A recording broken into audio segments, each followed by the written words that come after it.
రెక్కలొచ్చి గువ్వలు ఎగిరి వెళ్ళిపోయినా గూటి గుండెలో ఇలా ఈటెగుచ్చి వెళ్ళవే.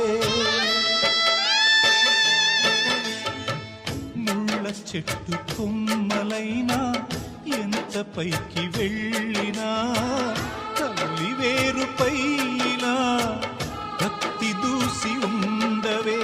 మీరే తన లోకమని బతికిన సోదరుని సాలే ఇక వెళ్ళమని తరిమిన మిమ్ముగని